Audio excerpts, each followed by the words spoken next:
Assalamu alaikum, this is Zara Shafi and you're watching Commentary Box PSL Special 2025. So yesterday in the second eliminator, Lahore Qalandar defeated Islamabad United by 95 runs to book their slot for the finals, and tomorrow they will be facing Quetta Gladiators in Lahore. But I'm quite surprised by Shadab Khan's statement that the weather in Lahore was very tough on us and the Lahore crowd was also not supported towards Islamabad United. Is that really a case? We'll definitely ask this to our panelists, and today I am joined by senior sports journalist Asghar Azim. Asghar, welcome to the show. और जैसे कि मैंने कहा कि शादाब ने तो सारा शिकस्त का मलबा लाहौर के मौसम पे और क्राउड पे डाल दिया है। बात यह है कि अंगूर खट्टे हैं। आपकी बॉडी लैंग्वेज ही बता रही थी ज़ारा, आपने खुद देखा मैच कि बिल्कुल भी उन्होंने ऐसा लग रहा था जैसे 202 रन नहीं बनाने बल्कि 2002 रन बनाने।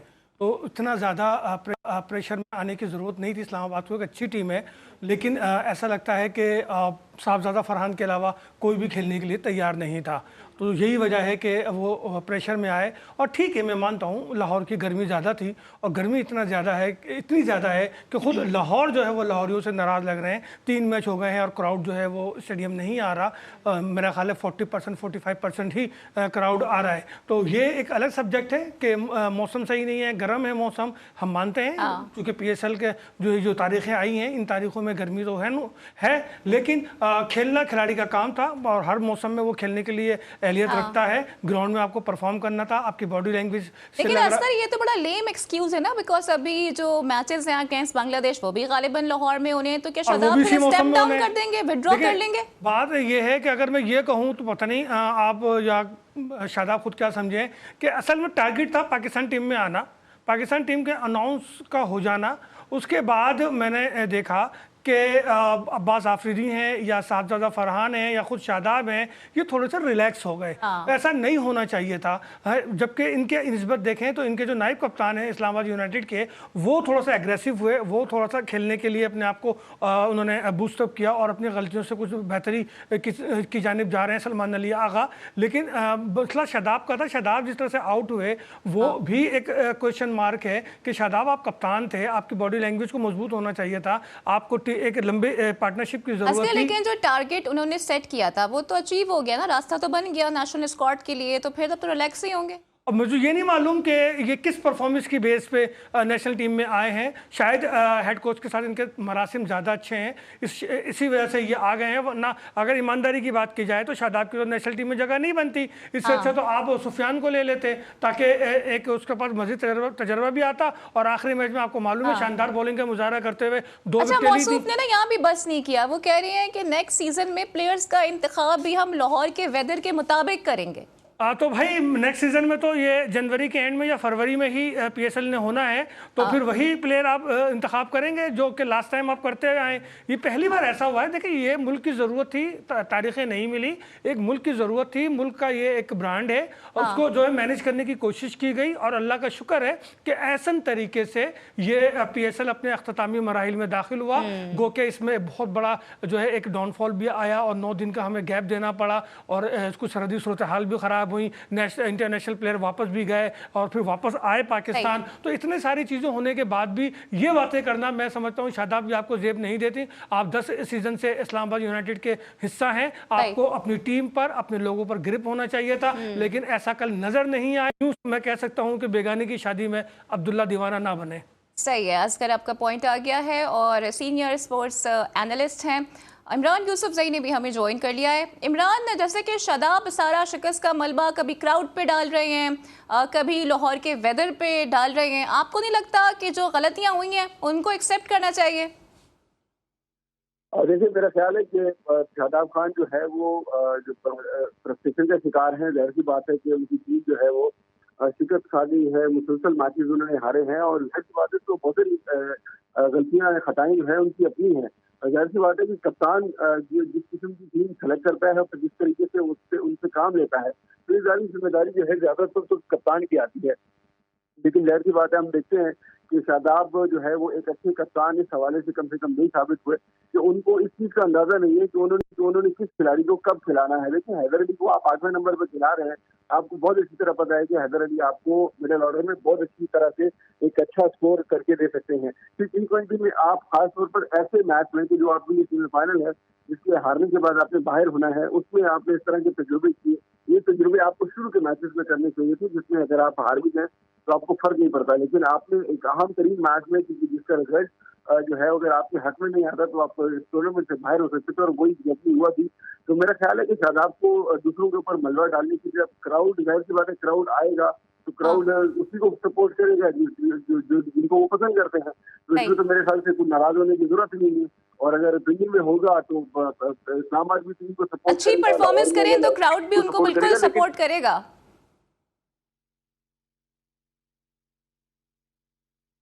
असगर, आपसे मैं ये जानना चाहूंगी कि आप नहीं समझते कि बहुत बड़ा ब्लंडर किया कल इस्लामाबाद यूनाइटेड ने कि फरहान से उन्होंने जी कीपिंग करवा ली और उसके बाद ही उनको भेज दिया ओपनिंग करने के लिए। अब आप खुद भी कह रहे हो कि जी वेदर ज़रा सख्त था, तो ये कितना बड़ा ब्लंडर है और कितना नुकसान हुआ इसका इस्लामाबाद को? देखिए, ये इस्लामाबाद का वाकई ये बहुत बड़ी गलती थी। साहबजादा फरहान जो अपने साबका फ्रेंचाइजर में थे, कुछ सीज़न पहले उन्होंने 3-4 मैचों में कीपिंग की। उसके बाद उन्होंने उस फ्रेंचाइजर को मना कर दिया था कि मैं कीपिंग नहीं कर सकता, इससे मेरी बैटिंग मुतासिर होती है। एक इनफॉर्म बैट्समैन जो लास्ट मैच में भी बहुत अच्छा खेल के गया हो, उसको आपने अचानक कीपिंग ग्लव्स पहना दिए और उसको 20 ओवर तक वो कीपिंग करता रहा और फिर उसको ओपनर भेजा गया आपने। तो साहबजादा फरहान थकन का शिकार हुए, उनका जो तवज्जो थी वो बैटिंग से हट गई और यही वजह थी कि वो कोई ख़ास रंग नहीं जमा सके, अपनी बैटिंग के वो सलाहियतें नहीं दिखा सके जो वो गुज़िश्ता मैचों में दिखाते हुए आ रहे थे। तो अब दूसरों को इल्ज़ाम देने वाले शादाब खान इसका जवाब देंगे कि उन्होंने ये गलती क्यों की, क्यों साहबजादा फरहान को उन्होंने जो है कीपिंग के ग्लव्स पहनाए। वो किसी और को पहना सकते थे और मैच को आगे लेके जा सकते थे। लेकिन मुझे नहीं मालूम कि शादाब को क्या गया है। पहले कंटिन्यू 5 मैच जीते तो सब कुछ सही था, फिर 4 मैच हारे तो सब कुछ ख़राब हो गया, फिर 1 मैच जीते तो कहने लगे जी हम कमबैक कर रहे हैं, हमने गलतियों से सीखा है। गलतियों से सीखने वाले बहाने नहीं तराशते।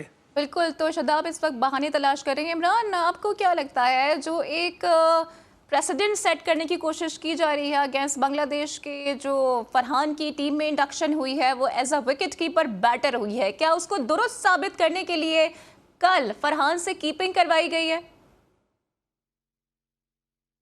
कोई तजुर्बा करने की कोशिश की गई है, लेकिन उसके नतीजे जो है वो बड़े खौफनाक साबित हुए हैं। और यकीनन शादाब ने खुद भी इस हवाले से, जैसा कि आपने कहा कि वो गिला कर रहे थे कि मौसम सख्त है और गर्मी ज्यादा है, तो ऐसे में आप एक ऐसे बैट्समैन को जो कि आपके सेट बैट्समैन है, जो आपकी ओपनिंग जो है पार्टनरशिप का जो है वो एक बड़ा जरिया है। और सबसे बड़ी बात यह है कि पिछले मुसलसल मैचेस में जो आपने जीते हैं उसमें उसका बहुत अहम किरदार रहा है। उसके बावजूद आप उसी बैटर जो है, जो आपका ओपनर बैटर है, उससे आप विकेट कीपिंग कराते हैं और फिर उसके फौरन में जब आप उसको बैटिंग करने के लिए भेजेंगे तो जाहिर सी बात है इंसान है, एग्जॉस्ट हो जाता है, थकावट हो जाती है, फिर उस तरह से दिमाग भी जो है वो साथ नहीं देता, उस जिस्म के साथ नहीं देता। तो ये बहुत सारी गलतियां हैं। इसके अलावा भी मेरा ख्याल है कि बड़ी गलतियां की हैं शादाब ने, और यकीनन ये गलतियां जो है वो हम देखेंगे कि अब बांग्लादेश के खिलाफ जो सीरीज आ रही है, ऐसा ना हो कि ये इस किस्म की गलतियां उसमें भी दोहराई जाएं और इसी तरह की जो है वो फंड मारे जाएं या इसी तरह की तजुर्बात की जाए। तो देखिए ये चीज तो जाहिर सी बात है, इसका भी रिजल्ट शादाब ने देख लिया। उनकी टीम सेमीफाइनल में आकर बाहर हो गई, सेमीफाइनल की सीरीज बाहर हो गई है।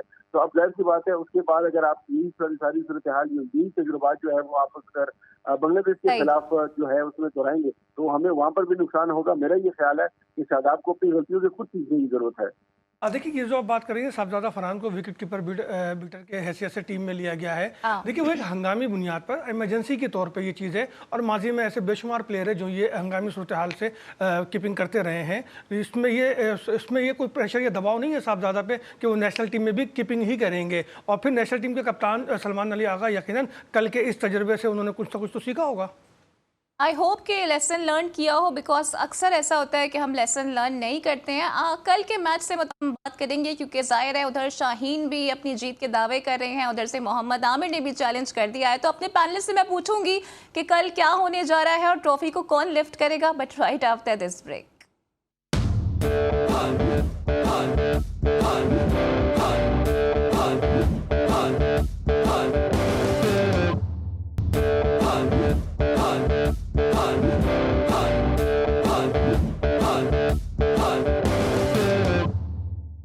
Welcome back. तो कल के अहम मैच से मुतालिक हम बातें करेंगे बिकॉज दोनों ही टीम्स काफ़ी ज़्यादा ऑप्टिमिस्टिक हैं और दोनों जानिब से ही बयानात आने का सिलसिला भी जारी है। लेकिन जो पाकिस्तान के स्टार बैटर हैं यानी कि बाबर आजम, उन्होंने अपने इंस्टाग्राम पर एक स्टोरी पोस्ट की है अपने वालिद के साथ और वो ये कहते हैं कि वो सबको राज़ी कर सकते हैं लेकिन हासिद को राज़ी नहीं कर सकते क्योंकि जो हासिद होता है वो तो अल्लाह की तकसीम पर ही उसे एतराज़ होता है। किस तरफ ये इशारा कर रहे हैं असगर, आपको क्या लगता है? देखिए ज़रा बड़े टिपिकल पोस्ट है इनकी ये, और मुझे नहीं समझ में आ रहा कि ऐसी उनको क्या ज़रूरत पड़ गई है। देखिए मैं जहाँ तक समझा हूँ कि वो अपने आप को कह रहे हैं कि आई एम द बेस्ट, और मुझे पे तनकीद करने वाले दल हकीकत अल्लाह की रज़ा पे राज़ी नहीं है। देखिए अल्लाह तबारक ताला हर प्लेयर को एक मौका देता है, वो ग्राउंड में आता है, टीम में सेलेक्ट होता है, ये अल्लाह की रज़ा होती है। लेकिन परफॉर्म करना, अपनी जगह पक्की करना, अपने परफॉर्मेंस से अपने सिलेक्शन को दुरुस्त साबित करना वो खिलाड़ी की अपनी जिम्मेदारी होती है।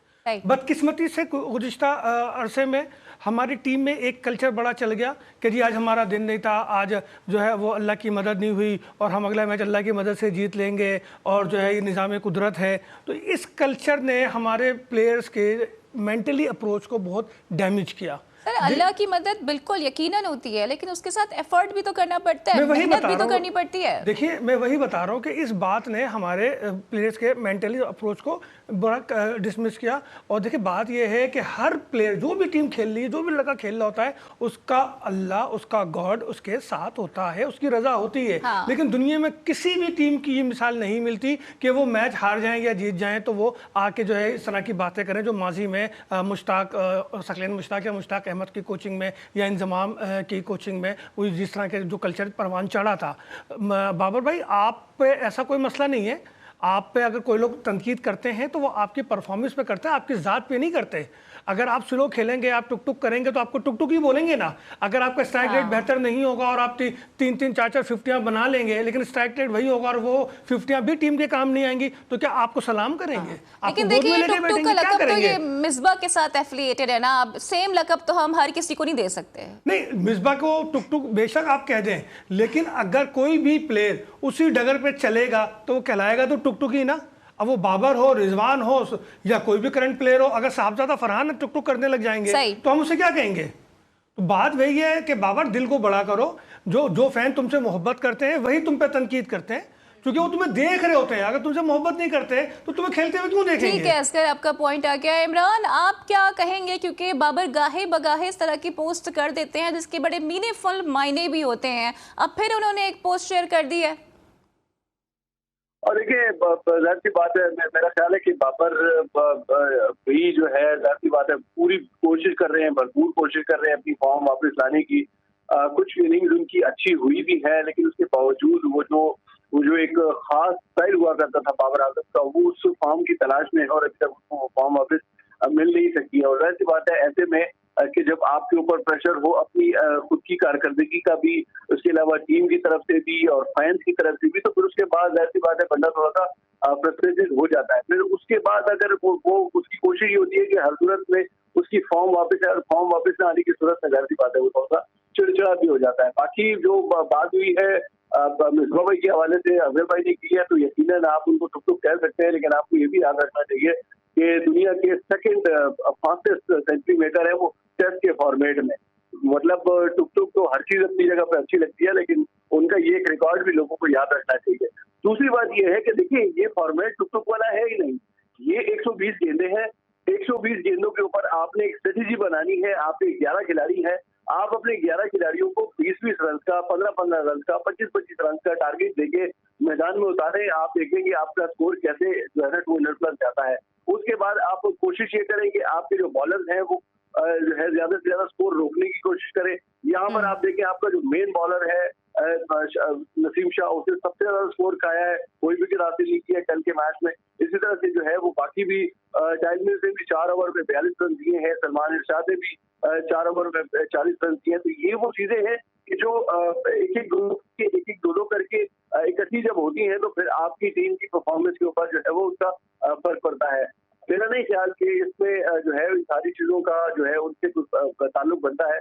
लेकिन इन सारी चीजों को जो है वो अगर आप अपनी कौमी टीम के ऊपर रखकर देखेंगे तो फिर ये सारे मसाइल आपको नजर आएंगे। लेकिन ये सारी कुछ चीजें हैं कि एक तो आपको फॉर्मेट की समझ होनी चाहिए, कम से कम आपको ये पता होना चाहिए कि आप T20 खेल रहे हैं तो आप वनडे के नहीं, लेकिन इमरान जो ये पोस्ट है इससे तो साफ जाहिर है और ये एस्टैब्लिश हो रहा है ना कि उनको रेस्ट नहीं दिया गया बल्कि उनको ड्रॉप किया गया है। शिकवा तो कर रहे हैं वो।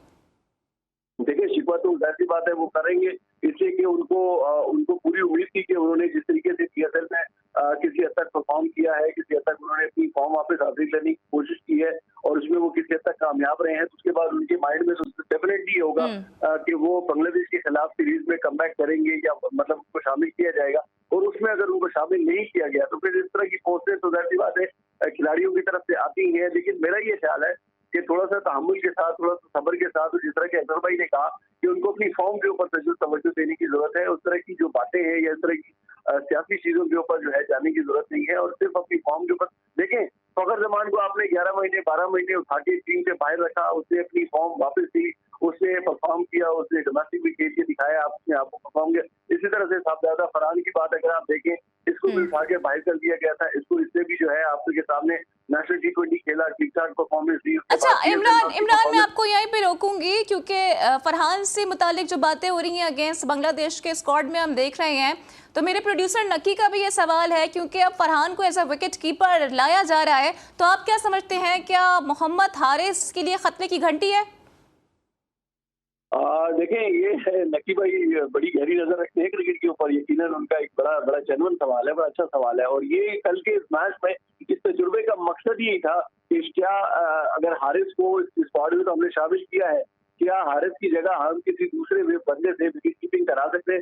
तो मेरा ये ख्याल है कि शायद इसी सोच के साथ और इसी ख्याल के साथ विकेट कीपिंग कराने की कोशिश की गई है उससे। और मेरा नहीं ख्याल कि ये आपको एक जेन्युइन विकेट कीपर या जेन्युइन बैटर के साथ करना चाहिए। देखिए, बैटर से आप दूसरा कोई काम लेंगे तो वो बैटिंग नहीं कर पाएगा, आप विकेट कीपर से दूसरा कोई काम लेंगे तो वो विकेट कीपिंग ठीक नहीं कर पाएगा। तो जिस बंदे का जो काम है, जो स्पेसिफिक जिस काम के लिए डिजाइन है या जिस काम के लिए वो मैदान में ठीक है इमरान, आपका पॉइंट आ गया है, इसको यहीं से मैं कंटिन्यू करूंगी। सरफराज के होते हुए जब उमर अकमल कीपिंग कर सकते हैं तो anything could happen.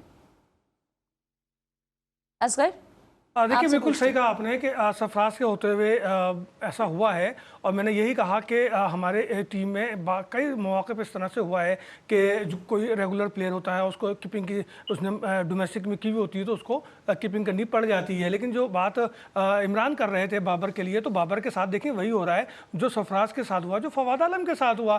Sarfaraz domestic में परफॉर्मेंस देते रहे लेकिन उनका कमबैक नहीं हुआ, तो हारा हुआ टेस्ट उन्होंने ड्रॉ करवा दिया लेकिन उनका कमबैक नहीं हुआ। फवाद आलम में सिर्फ 2 इनिंग उनकी फेल हुए तो उनकी पिछली 3-4 इनिंग को जो है फरामोश कर दिया गया। तो अब उस वक्त कप्तान कौन था, सोचें। हाँ। आपको ही पता होना चाहिए कि जब आप दूसरों के साथ ये अमल कर रहे थे तो आपके साथ भी तो हो सकता है ना, ये तो मकाफात अमल है। तो थोड़ा सब्र से और तहम्मुल से जो है अपने आप को लेकर चलें तो बाबर आपकी क्रिकेट बाकी है, आप क्रिकेट खेल सकते हैं। और जहाँ तक बात की मिसबा की, तो नो डाउट तेज तरीन सेंचुरी मिसबा की है टेस्ट में, लेकिन यही मिसबा थे जिन्होंने हमें फर्स्ट T20 वर्ल्ड कप हरवाया था। बहुत अच्छा खेले थे, एक गलत शॉट को हमने भुगता और वर्ल्ड कप हमारे हाथ से निकल गया। यही मिसबा थे जिन्होंने इंडिया में शाहिद आफरीदी की क़यादत में वर्ल्ड कप से हमें बाहर करवाया था, यही उसी वक्त उनका नाम पड़ा था टुक टुक। तो भाई फॉर्मेट की बात हो रही है, जिस फॉर्मेट पे आपको तेज खेलना है उस फॉर्मेट पे आपको तेज खेलना चाहिए। जो फॉर्मेट आपकी पसंद का है, जो अनलिमिटेड ओवर है, तो आप खेलें अपनी मर्जी से। सही। अच्छा असगर, मेरा एक क्वेश्चन और भी है। अभी आपको याद होगा ना कि जो लाहौर के अब्दुल्ला शफीक हैं उनसे मुतालिक बड़ी बातें हो रही हैं। उन्होंने एक पुल शॉट खेल दिया है हसन अली की तेज तरीन गेंद पर, अब उनको मिलाया जा रहा है जनाब रोहित शर्मा के साथ। हमारे यहाँ ये कल्चर क्यों है कि कभी किसी प्लेयर के अंदर हमें सईद अनवर की झलक नजर आती है, कभी किसी के अंदर हमें रोहित शर्मा नजर आने लग जाते हैं, कभी किसी को हम विराट से मिला देते हैं, ये हमारे यहाँ कल्चर क्यों है? देखिए, बात यह कि मैं इसको सिर्फ कहूँगा कि ये एहसास कमतरी है। आप अपने चीज़ों पे अपने पे डिपेंड करें, इस तरह से खिलाड़ियों का सत्यानाश ना करें। उनको जो है ना, आप जिस जगह लेके चले जाते हैं वो बंद गली होती है, उस बंद गली में किसी भी प्लेयर को लेके ना जाएं। अगर जो है अब्दुल्ला शफीक ने एक पुल शॉट खेला है, वो मैंने भी देखा, अच्छा शॉट था, उसकी तारीफ होनी चाहिए, लेकिन उसको दूसरे खिलाड़ियों से मिला देना इंतहाई अहमकाना बात है। मैं उन तमाम लोगों से बोलूँगा, खास के अपने फॉर्मर क्रिकेटर से जो कि टीवी पे बैठ कर जो कमेंट्री कर रहे होते हैं, मिलाएं, खुदा के वास्ते किसी भी प्लेयर को किसी से ना मिलाएं। हर प्लेयर अपना वजूद रखता है, उसकी अपनी स्किल होती है, आप उसी पे बात करें, उसको वहीं तक रहने दें। यही हाल हमने अपने बाबर आजम को भी किया, जो उसको हमने इंडियन प्लेयर से मिला मिला के उसका जो है दिमाग खराब कर दिया। फिर हम दूसरों के साथ भी ऐसा कर चुके हैं। अब हम अब्दुल्ला शफीक जो मुसलसल नाकाम रहे हैं, अब अगर वो इन्फॉर्म हुए हैं तो खुदारा उनको खेलने दें। वो जो है ऑपरेशन थिएटर से क्रिकेट के मैदान में वापस आया है, याद है ना आपको? बहुत बहादुर प्लेयर है वो, उसको खेलने दें। उसकी क्रिकेट अभी बाकी है, उसको हमने नेशनल इंटरनेशनली तौर पे आजमाया, जगह जगह नाकाम हुआ। अब अगर वो कमबैक कर रहा है, अपने जो है स्किल्स को बेहतर कर रहा है, तो भाई उसको किसी से ना मिलाएं, उसको सिर्फ अपने आप से मिलने दें। ठीक है, और यही सवाल मैं इमरान से भी पूछूंगी कि अब्दुल्ला में उनको किसकी झलक नजर आ रही है। और इस वक्त मुझे ब्रेक के लिए कहा जा रहा है, so stay tune with us.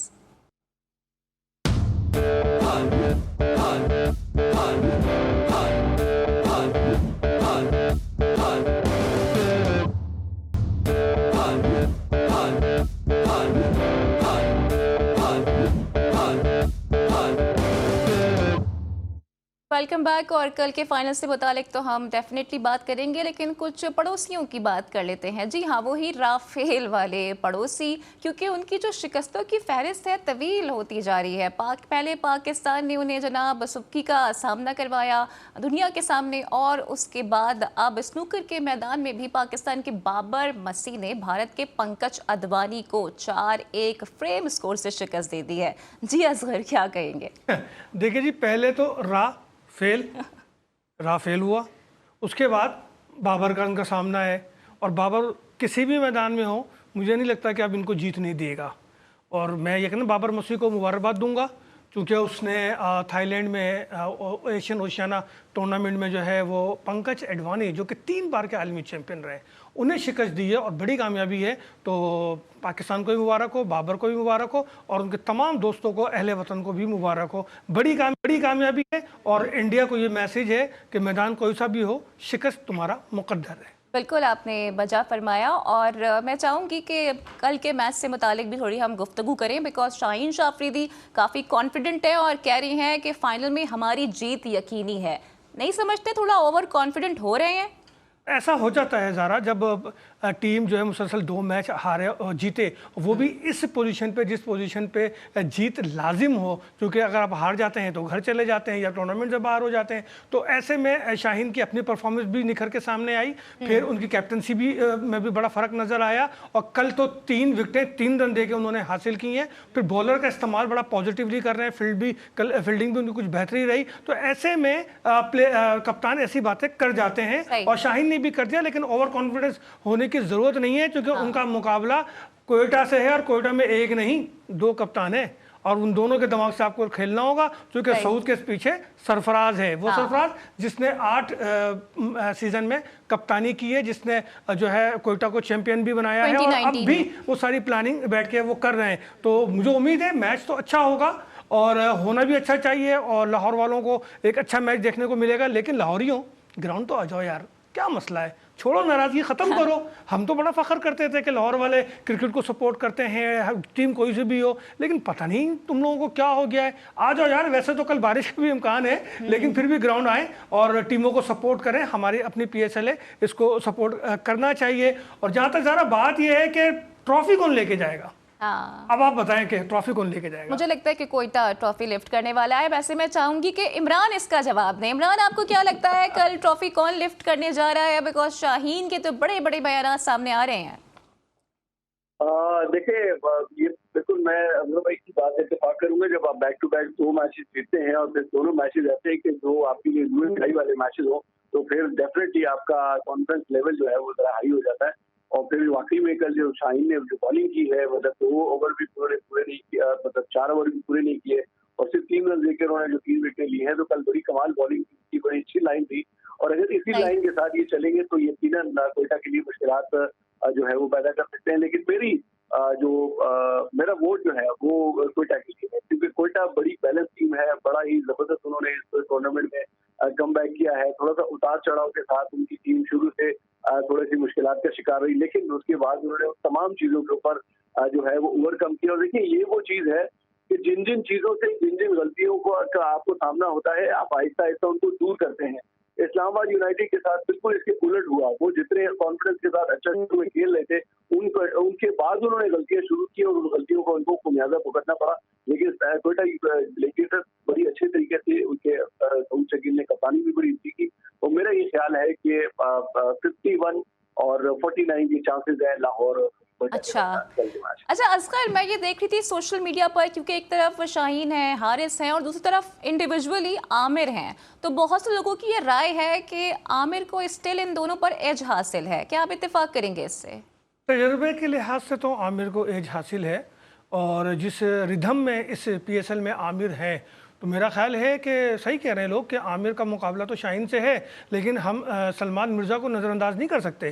Salman भी शाहीन को सपोर्ट कर रहे हैं और अच्छी बॉलिंग कल भी उन्होंने की और 3 विकेटें उन्होंने भी ली है। तो आमिर के साथ साथ कोयटा के दीगर बॉलर्स को भी अपने आप को रिधम में रखना होगा। कोयटा की जो जीत है ना ज़ारा, वो असल में इनकी मैनेजमेंट पर है। ग्रास रूट पर बिल्कुल आकर इनकी मैनेजमेंट काम करती है, ख्वाह इसमें उनके फ्रेंचाइजर नदीम उमर हों, उनके साहबजादे हों, सरफराज हैं, या आजम खान जो उनके मैनेजर हैं, या मोइन खान जो हेड इनके जो कोच हैं। तो मैं ये सारे के सारी मैनेजमेंट जो है ग्रास रूट पर आकर टीम को सपोर्ट कर रही है, और कल भी टीम पे को बड़ा उन्होंने सपोर्ट किया था। और एक अच्छी खबर जो आई थी वो ये आई थी कि हसन नवाज वो पैर पे चोट लगने की वजह से उनका पैर मुड़ गया था और वो अनफिट हो गए थे, लेकिन उनके जो एक्सरे वो क्लियर है और अब वो कल के मैच में अवेलेबल होंगे। तो ये कोयटा के बॉक्स के लिए अच्छी खबर है। तो ये तो अच्छी खबर सामने आ गई है, लेकिन इमरान, आपको नहीं लगता कि उस्मान तारिक के बॉलिंग एक्शन पे बड़ी बातें हुई थी, और उस्मान तारिक अब कंसेक्यूटिवली कोयटा के लिए विकेटें भी ले रहे हैं? आई थिंक कि 2 बार 3-3 विकेटें हासिल कर चुके हैं। तो क्या वो कोई सरप्राइज साबित होंगे लाहौर कलंदर के लिए भी? जी बिल्कुल, देखिए मेरा ख्याल है कि दोनों की तरफ से दोनों के पास अच्छी बॉलिंग का स्क्वाड है। शाहीन है तो दूसरी जानिब पर उनके पास आमिर भी है, यहाँ पर अगर उनके पास उस्मान तारिक है तो इनके पास रशाद भी है, शकीब भी है, हारिस भी अच्छी बॉलिंग कर रहे हैं। और खासतौर पर सलमान मिर्जा जिसका जिक्र किया अजहर भाई ने, उन्होंने भी बड़ी अच्छी कमाल बॉलिंग की। कल 3 ओवर 16 रन देके 3 विकेटें हासिल की। तो एज है दोनों के पास, दोनों की बैटिंग लाइन भी तगड़ी है, दोनों की बॉलिंग लाइन भी तगड़ी है, और सबसे अच्छी बात यह है कि दोनों तरफ से फील्डिंग भी अच्छी की जाती है। तो मेरा ख्याल है कि कल एक बड़ा जबरदस्त और बड़ा मजेदार मैच देखने को मिलेगा। टाकरा होगा और होना भी चाहिए कि देखें पूरे इस टूर्नामेंट का निचोड़ है, दोनों बेस्ट टीमें जो है, बेहतरीन टीमें फाइनल तक पहुंची हैं। और आपने देखा है कि दोनों तरफ से अच्छे जो बैटिंग भी हुई है, बॉलिंग भी हुई है, फील्डिंग भी हुई है। तो कल का मैच फाइनल इसी तरीके से होना भी चाहिए ताकि लाहौर के लोग भी खुश हों और जो क्रिकेट शायकीन है वो भी खुश हों। तो मेरा ये ख्याल है कि दोनों तरफ से एज हासिल होगी। लेकिन बहरहाल सलमान उस्मान का जो वो है उसका हवाले से जो बातें हुई थी उसके बॉलिंग एक्शन के हवाले से, तो मेरा ख्याल है कि अब तो वो बातें दोबारा नहीं हुई है उसके बाद। लेकिन उनका जो स्टाइल है थोड़ा सा डिफरेंट है, जो कि बैट्समैन को थोड़ा सा कंफ्यूज भी कर देता है। लेकिन बहरहाल एक अच्छा मैच देखने को मिलेगा। उम्मीद ये है कि फाइट अच्छी हो, बड़ा स्कोर बने और उसको फिर चेज होना या ना होना, रोकना, वो एक चीज होगी। लेकिन ये कि मैच दिलचस्प होना चाहिए। अच्छा, मुझे साथ में ये बताइएगा इमरान के दोनों की स्ट्रेंथ का तो आपने जिक्र कर दिया है, लेकिन दोनों की ओपनिंग पे आप क्या कहेंगे? बिकॉज एक जानिब सऊद हैं, दूसरी जानिब फखर जमान है। Aggressive versus defensive. देखिए ओपनिंग की अगर आप बात करें तो फिर मेरा वोट जो है ना लाहौर कलंदर के लिए होगा। इसलिए कि ओपनिंग लाहौर कलंदर की तरफ से फखर जो करते हैं जिस तरीके से, फखर का सबसे बड़ा कमाल ये है कि वो किसी भी बॉलर को खातिर में नहीं लाता। वो चाहे स्लो बॉलर हो, फास्ट बॉलर हो, किसी भी तरीके का बॉलर हो, लोकल हो, हमारे अपने हो या इंटरनेशनल बॉलर हो, उसका एक अपना मखसूस स्टाइल है खेलने का। और जिस वक्त वो अपने उस मखसूस स्टाइल में खेलता है तो फिर वो किसी बॉलर को जो है वो खातिर में नहीं लाता। तो मेरा ये ख्याल है कि अगर डिफेंसिव की बजाय अटैक किया जाए, इसलिए कि देखिए ये तो 120 गेंदों का खेल है, तो उसमें आपको पहले जो है ना बॉल से अटैक करना होगा। जब आप पहले बॉल से अटैक करते हैं तो फिर आप मुखालिफ टीम को थोड़ा सा दबाव भी देते हैं। ठीक है इमरान, आपका पॉइंट आ गया है। असगर, आप क्या कहेंगे? बिकॉज अभी आप टुक टुक की बातें भी कर रहे थे और फिर सऊद शकील की बैटिंग भी सामने आ जाती है। देखिए सऊद जितनी अच्छी कप्तानी कर रहे हैं उतनी अच्छी बैटिंग नहीं कर रहे, इसमें तो कोई दो राय नहीं है। लेकिन मैं समझता हूं कि आमिर को फ़खर को टारगेट करना चाहिए। अगर फ़खर को वो जल्दी आउट कर लेते हैं तो फिर लाहौर के पास बहुत कम मौके रह जाते हैं कि वो संभल पाए, क्योंकि हमारे जो कोयटा के बॉलर्स हैं वो उसको फिर संभलने का मौका नहीं देंगे। लेकिन अगर फ़खर ने प्ले पे पूरा कर लिया और वो पावर प्ले पे उन्होंने कवर करके 6 ओवर खेल गए वो, तो फिर फ़खर बहुत ज़्यादा डेंजर साबित होंगे। तो मैं इमरान के बात से बिल्कुल इत्तफाक करता हूँ कि फ़खर को टारगेट करना चाहिए। फ़खर को जितनी जल्दी जो है वो क्रीज से बाहर कर दें उतना ही अच्छा है। अच्छा मुझे ये बताइएगा असगर कि जाहिर है अब जो पिंडी इस्लामाबाद लाहौर का मौसम है वो भी काफ़ी शिफ्ट हो रहा है, लगता है शादाब का जो शिकवा था वो मौसम ने भी सुन लिया है। तो अगर बारिश हो जाती है कल तो क्या do we have a reserve day? देखिए रिजर्व डे तो होना चाहिए, लेकिन जो क्लोज मामला चल रहे हैं और कल आपको पता है बांग्लादेश की टीम ने भी आना है और उसने भी फिर अपने प्रैक्टिस सेशन शुरू करना है। तो मेरा कोशिश तो यही होगी कि कल किसी तरीके से मैच को पूरा कर लिया जाए, और अगर मैच पूरा हो जाता है तो अच्छी बात है, क्योंकि बारिश के तो आज भी इम्कानात थे और अब भी मेरा ख्याल है लाहौर में शायद बारिश हो रही है। लेकिन मुझे उम्मीद है कि कल शाम के औकात में आई थिंक थोड़ा सा गैप मिलेगा और मैच पूरा हो जाएगा। इमरान, आपके पास क्या इंसाइट्स हैं? क्या रिजर्व डे रखा गया है या फिर मद्देनजर रखते हुए रखा जाएगा या फिर दोनों को ही करार दे दिया जाएगा चैंपियन? देखिए मेरा ख्याल है कि ये भी एक इम्पोर्टेंट चीज़ है इसलिए कि बांग्लादेश की टीम भी बिल्कुल आ रही है, कल ही उनकी लैंडिंग भी है और उसके बाद उन्होंने भी ज़ाहिर अपनी प्रैक्टिस करनी होगी। तो मेरा ये ख्याल है कि रिजर्व डे के पास का एक चांस हो सकता है उनके पास, अगर 25 को कल बारिश होती है और मैच, क्योंकि जाहिर सी बात है बड़ा मैच है, फाइनल है और PSL 10 का जो 10वां एडिशन है, तो अगर एक दिन रख लें तो फिर के दिन मेरे ख्याल से दोबारा हो सकता है। लेकिन अगर ये कल के दिन ही निमट जाए तो फिर हमारे लिए ज्यादा होपफुली बारिश रंग में भंग ना डाले और ये मैच पूरा हो ताकि शायकीन क्रिकेट भी PSL एडिशन 10 के फाइनल को एंजॉय करें। और दोनों ही टीम बड़ी जबरदस्त नजर आ रही हैं, विनिंग कॉम्बिनेशन भी अच्छा है, मोमेंटम भी गेन कर लिया है और आई थिंक जो अच्छा खेलेगा कल वो ही ट्रॉफी को लिफ्ट करेगा। इसके साथ ही मुझे दीजिए इजाजत। मेरे साथ मौजूद थे इमरान यूसुफजई और Asghar Azeem. Thank you for joining me. कल होती है आपसे फिर मुलाकात, same time same place. Till then take care, Allah हाफिज।